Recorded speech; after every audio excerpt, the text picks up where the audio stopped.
अर्थ दुर्गा सप्तशती अध्याय 4 ऋषि बोले, जब दुष्ट स्वभाव वाले किंतु अत्यंत बलवान महिषासुर तथा उस देवशत्रु की सेना को देवी ने नष्ट कर दिया, तब इंद्र आदि देवगण देवी के चरणों में झुककर उनकी स्तुति करने लगे तथा उनके शरीर भय और उल्लास से सुंदर हो उठे, जो अंबिका समस्त देवों और ऋषियों द्वारा पूजित हैं।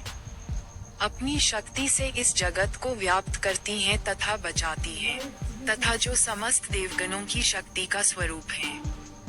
हम उनको भक्तिपूर्वक नमन करते हैं। वे हमें मंगल प्रदान करें, जिन चंडिका की अतुलनीय महिमा और शक्ति का वर्णन भगवान विष्णु, ब्रह्मा और हर भी नहीं कर सकते। वे संपूर्ण जगत की रक्षा करने और अनिष्ट के भय का नाश करने में अपना मन लगाए हैं। देवी, हम आपके समक्ष नतमस्तक हैं।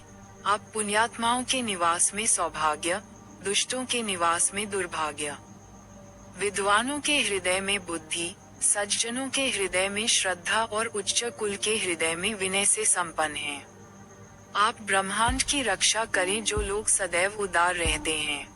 जिन पर आप प्रसन्न रहते हैं वे भाग्यशाली लोग देश में सम्मान के पात्र हैं। उनके पास धन है, उनकी कीर्ति है, उनके धर्म के कार्य नष्ट नहीं होते। वे वास्तव में धन्य हैं और उनके पास समर्पित पुत्र, सेवक और पत्नियां हैं। हे देवी, आपकी कृपा से धन्य व्यक्ति प्रतिदिन सभी धर्मों का पालन करते हुए पूरी सावधानी से स्वर्ग का मार्ग प्राप्त करता है।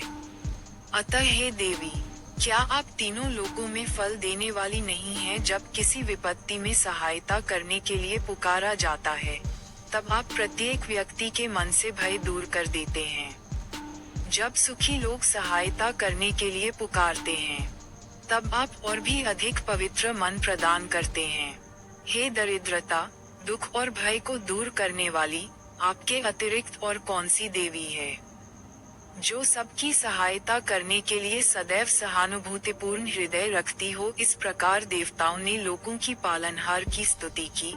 नंदनवन में खिले हुए दिव्य पुष्पों, सुगंधित द्रव्यों तथा उपटनों से उनकी पूजा की, तथा भक्तिपूर्वक उन सभी ने उन्हें दिव्य धूप अर्पित की। सौम्य शांत मुख वाली वह सभी नमस्कार करने वाले देवताओं से बोली। देवी ने कहा, हे देवों, तुम सब मुझसे जो भी चाहते हो उसे चुन लो।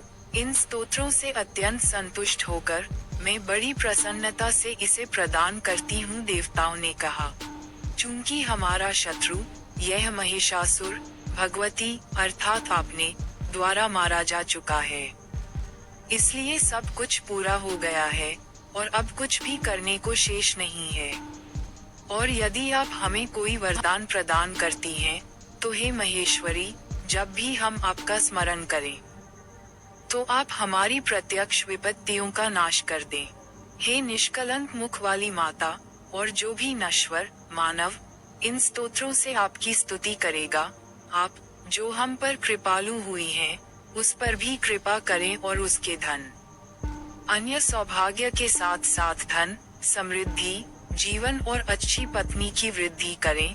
हे अंबिका, ऋषि ने कहा, हे राजन, इस प्रकार देवताओं द्वारा जगत के हित के लिए तथा अपने हित के लिए प्रसन्न होकर भद्राकाली ने कहा, ऐसा ही हो, और उनकी दृष्टि से अदृश्य हो गई।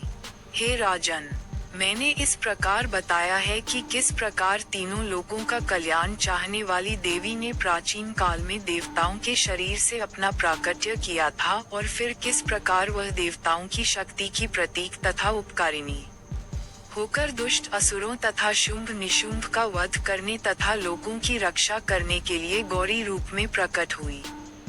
यह मैं तुम्हें बताता हूँ। जैसा हुआ वैसा ही मैं तुम्हें बताऊंगा। सावर्णी मनु के काल में मार्कंडेय पुराण में देवी महात्म्य का देवी स्तुति नामक चौथा अध्याय यहीं समाप्त होता है।